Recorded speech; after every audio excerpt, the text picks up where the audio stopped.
So now we are making energy band diagram of a solid. Solid में तो multi atoms होते हैं ना, मल्टी एटम्स। आइए बनाते हैं।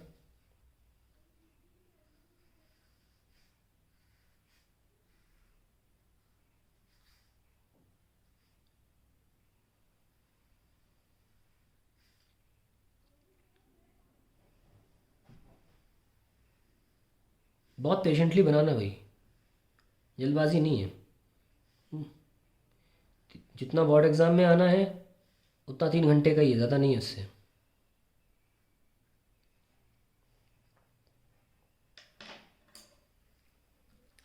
एक पॉइंट ज़रूर बना लीजिए ताकि लाइन में बने, ओवरलैपिंग हो सके ठीक से, डायग्राम गंदा ना लगे।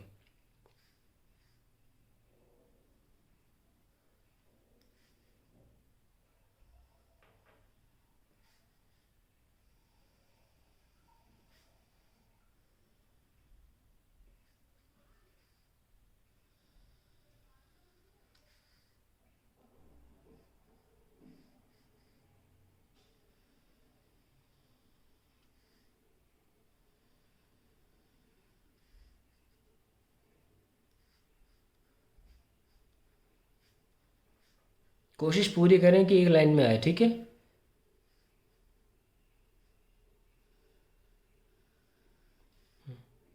हम बिल्कुल वैसे ही बना रहे हैं जैसे 2 एटम्स का था, मल्टी एटम्स का है।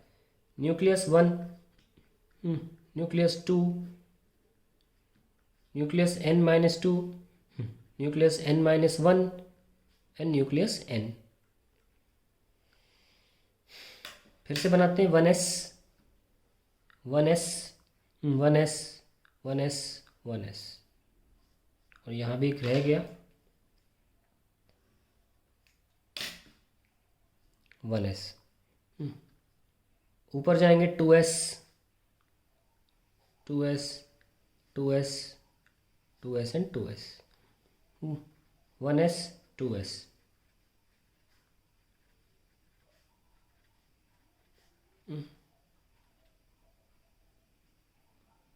2p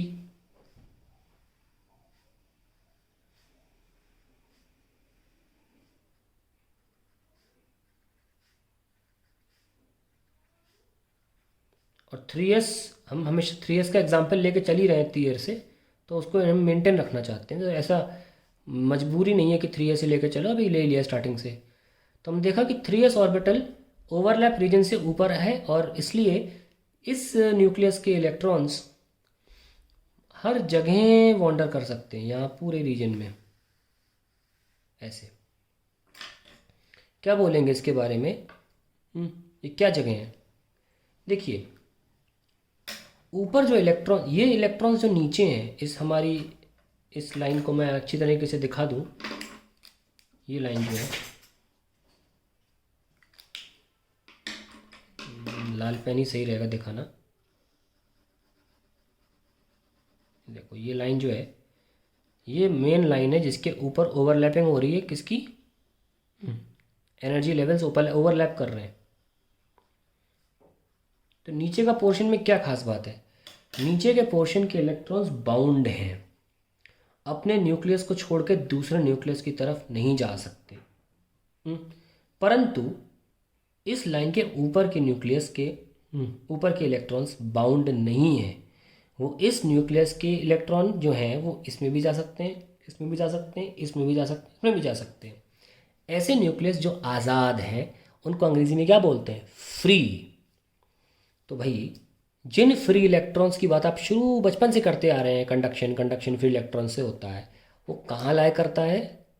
कंडक्शन जिन इलेक्ट्रॉन से होता है उन्हें बोलते हैं फ्री इलेक्ट्रॉन्स। तो वो कहाँ लाया करेगा? ओवरलैप रीजन से ऊपर, है ना। तो ऑर्बिटल्स जो ओवरलैप रीजन से ऊपर है उसमें इलेक्ट्रॉन जो लाया करता है उसे फ्री इलेक्ट्रॉन बोलते हैं। और वो क्या कराता है? That is responsible for conduction. लिख लेते हैं इसको।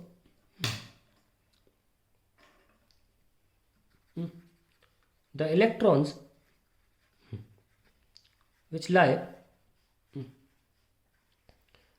above the overlapped region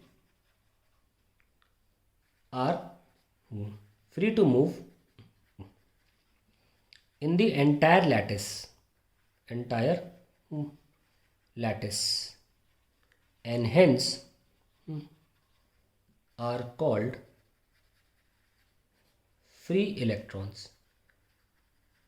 These are the electrons which carry out conduction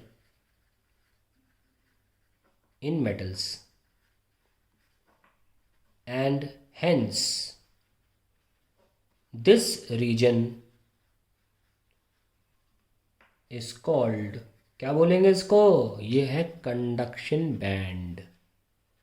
इसीलिए इस रीजन को कंडक्शन बैंड बोला जाता है, कंडक्शन बैंड। कंडक्शन बैंड की डेफिनेशन क्या है भाई, यहाँ लिख देते हैं। कंडक्शन बहुत इंपॉर्टेंट है, लिखना ज़रूर, लिखेंगे all orbitals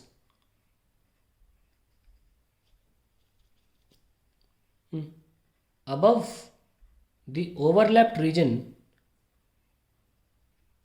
overlapped energy levels region, or orbitals above the overlapped energy level regions is called conduction band। तो ओवरलैपिंग के ऊपर का जो पोर्शन है उसे कंडक्शन बैंड बोला जाता है, उसी में ही फ्री इलेक्ट्रॉन लाया करते हैं और वही कारण होता है हमारे कंडक्शन के लिए। इसका बहुत अच्छा उदाहरण देता हूं मैं आपको।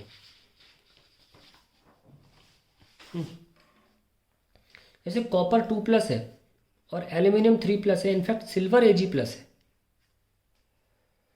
इन सब में सबसे बड़ा बादशाह कंडक्शन का Ag सिल्वर होता है, फिर कॉपर, फिर एल्यूमिनियम। जबकि एल्यूमिनियम के पास 3 इलेक्ट्रॉन्स है जो आउटर मोस्ट शेल में है।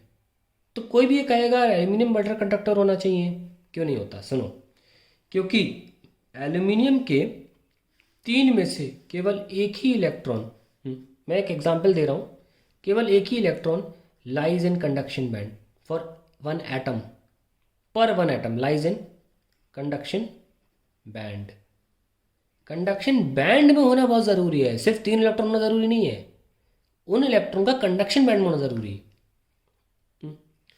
ये कहानी इसके साथ बेटर है, इसमें दोनों इलेक्ट्रॉन्स होते हैं और इसका स्ट्रक्चर ऐसे बनता है कि इसमें सिल्वर में ज़्यादा इलेक्ट्रॉन्स, कॉपर से भी ज़्यादा इलेक्ट्रॉन्स कंडक्शन बैंड में आ जाते हैं। Hence conductivity of any material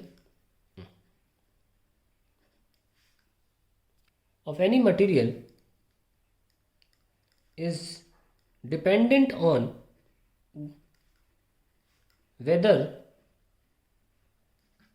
its valence electrons lie in conduction band or not,